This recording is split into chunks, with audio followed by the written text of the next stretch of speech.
হঠাৎ করে মাঝরাতে আমি কেন ঘুম থেকে উঠে গিয়েছি আর উঠেই বা কেন আমি ডান্স করতে লাগলাম, সব কিছুই কিন্তু ভিডিওর শেষে জানতে পারবে। তো চলো বন্ধুরা, ভিডিওটা দেখতে থাকো।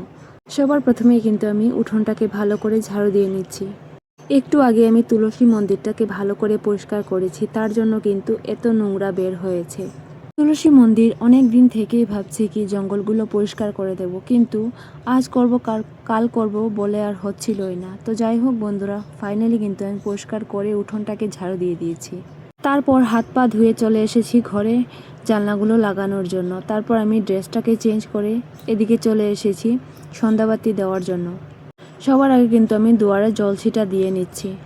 বিকেলেই কিন্তু দুয়ারে জল ছিটা দেওয়া যায়। যেহেতু আমি সন্ধ্যাবেলা পুজো দেওয়ার জন্য ঠাকুর ঘরে আসি, তখনই কিন্তু এই কাজটা করে নিই। তো যাই হোক বন্ধুরা, আমার কিন্তু এদিকে সন্ধ্যা পুজো দেওয়া প্রায় কমপ্লিট হয়ে গেছে। রাত্রেবেলা আমি চুপচাপ ঘুমিয়েছিলাম, তারপর হঠাৎ করে ঝড় বৃষ্টির আওয়াজ শুনে আমি ঝটপট করে ঘর থেকে বেরিয়ে আসলাম। তোমরা তো জানোই বন্ধুরা, বৃষ্টি কত ভালো লাগে দেখতে আমার। যতক্ষণ বৃষ্টি পড়ছিল ততক্ষণ কিন্তু আমি বারান্দাতে বসেই ছিলাম। খুবই ভালো লাগে বৃষ্টিটা উপভোগ করতে আমার। তো এখন সবার আগে কিন্তু আমি বাসি ঘরটাকে ঝাড়ু দিয়ে দিচ্ছি।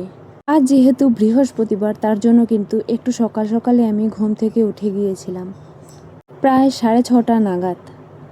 কেননা বৃহস্পতিবার দিন একটু কাজ বেশিই থাকে প্রত্যেকটা ঘরে। তো যাই হোক বন্ধুরা, দেখো কাল রাতের বৃষ্টিতে আমাদের ঘরের এই অবস্থা হয়েছে। এখন জলগুলোকে কিন্তু টুকটুক করে বের করে দিচ্ছি। জলগুলো বের করে ভালো করে ঘরটাকেও মুছে নেব একসাথেই। যখনই বৃষ্টি হয় তখনই কিন্তু এভাবে জল জমা হয়ে রয় এই বারান্দাটায়।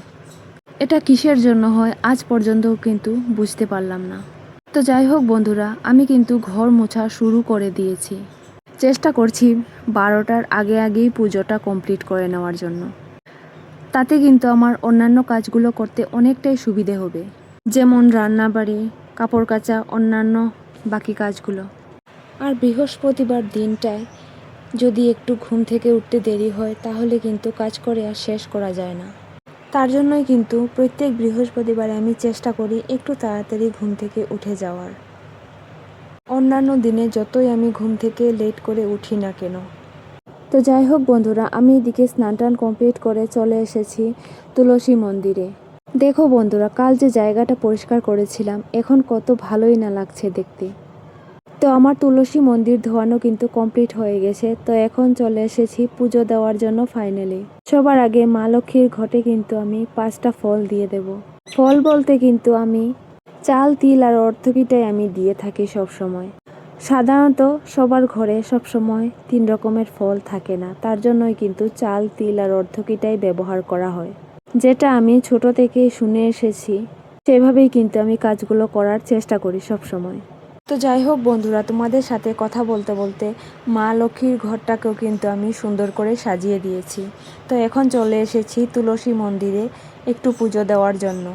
তুলসী মন্দিরের পূজা কিন্তু হয়ে গিয়েছে। এখন আমি সূর্য প্রণাম করে নিচ্ছি। তারপর কিন্তু আমি ঝটপট করে চলে যাব রান্নাঘরে রান্নাবাড়ি করার জন্য। তার আগে কিন্তু আমি বসে একটু জল খেয়ে নিচ্ছি, কেননা সকাল থেকেই কিন্তু আমি উপোস সব কিছু কাজকাম করছিলাম। এখন ভাবছি কি হালকা পাতলা কিছু খাবো। তো আজকের ভিডিওটা বন্ধুরা এই পর্যন্তই রইল। যদি ভিডিওটা ভালো লাগে তাহলে সাবস্ক্রাইব করতে ভুলো না। সবাই ভালো থেকো, টাটা।